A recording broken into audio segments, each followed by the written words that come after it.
सभी को नमस्कार। आप सबका वेलकम है ऑन माय यूट्यूब चैनल जिसका नाम है साहिल मलिक व्लॉग्स। अगर आप न्यू हो तो ज़रूर सब्सक्राइब और शेयर कीजिएगा वीडियोस को। आप लोग मुझे फेसबुक और मेरे इंस्टाग्राम अकाउंट पे भी फॉलो कर सकते हैं विद सेम आईडी।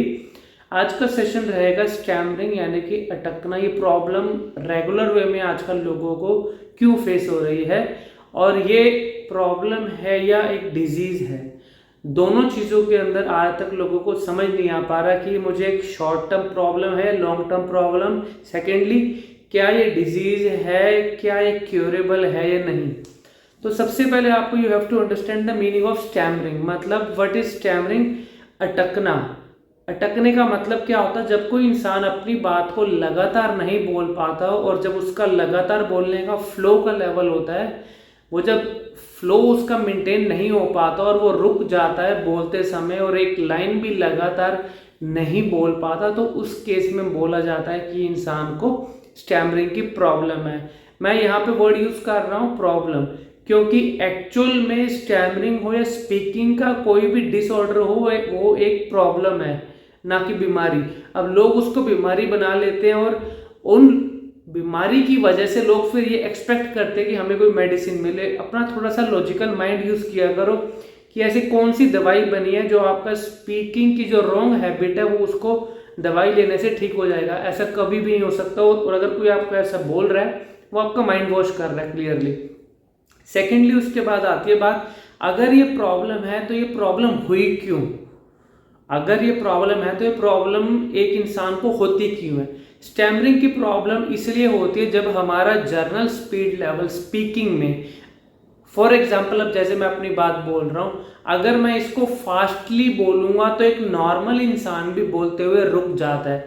लेकिन जब इंसान का स्पीड का लेवल जर्नल स्पीकिंग में अनकंट्रोलेबल हो जाता है, यहाँ पे वर्ड यूज कर रहा हूँ अनकंट्रोलेबल, जब मुझे खुद को ही नहीं पता लग रहा मैं किस स्पीड में क्या बात बोल रहा हूँ, तो वो लगातार जब स्पीड का लेवल इंक्रीज होता है तो वहाँ ब्रेक्स लगनी शुरू हो जाती हैं। फॉर एग्जांपल अगर मैं गाड़ी चला रहा हूँ, आइडियल स्पीड का लेवल है 80 किलोमीटर्स पर आवर।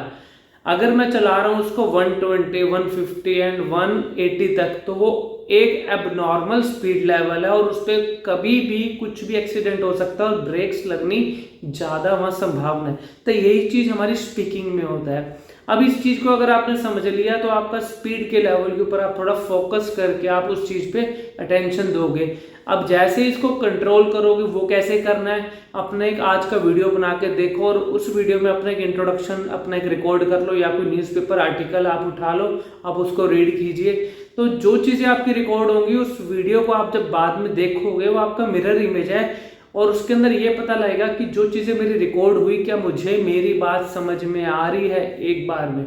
अगर मुझे अपनी बात एक बार में समझ में आ रही है तो वो सबको समझ में आएगी विदाउट एनी प्रॉब्लम। लेकिन खुद को ही लग रहा है कि यार मेरे को यहाँ प्रॉब्लम हुई, वो प्रॉब्लम क्यों हुई वो आपका वीडियो आपको वहाँ ज़रूर दिखाएगा और उसकी वजह पता लगी। फिर सेकंड वीडियो बना के देखो, उसमें थोड़ा सा स्पीड के लेवल को अपना कंट्रोल करके देखो। स्पीड का लेवल देखो हम आइडियल वो मानते हैं जिसके अंदर मैं लगातार बोल पाऊँ रिलैक्स होकर। मेरा हार्ट बीट का लेवल फास्ट नहीं होना चाहिए, मैं रिलैक्स रहूं। सेकेंडली मैं जो बोल रहा हूं मेरी बात सामने वाले को एक बार में समझ में आनी चाहिए, ठीक है ना। और उसके बाद आता है सिचुएशनल स्टैमरिंग। आजकल लोगों को रेगुलर भी स्टैमरिंग नहीं हो रही, सिचुएशन के हिसाब से हो रही। जैसे किसी के सामने कुछ एकदम बोलना पड़ गया, अनजान लोग, अननोन। तो ये फियरफुल चीज़ें क्यों आती है? जब हम किसी चीज़ को ओवर थिंकिंग में ले जाते हैं कि कहीं मैं रुक ना जाऊं, मेरे मन में डर आ गया। तो ये कुछ नेगेटिव एस्पेक्ट अगर आप लेके चलोगे तो स्पीकिंग में हेजिटेट होके बोलोगे और जबान लड़खड़ाती हुई निकलेगी। फिर भी कोई चीज़ अगर नहीं समझ में आ रही, एक ऑनलाइन सेशन के लिए सामने आ जाना। जितने सालों पुरानी आपकी प्रॉब्लम है, एक सेशन के अंदर आपको आपकी मिस्टेक समझाई जाएगी, उसका रीज़न बताया जाएगा, साथ में उसका रिजल्ट भी आपको दिखाया जाएगा, ठीक है ना। Thank you very much, God bless you.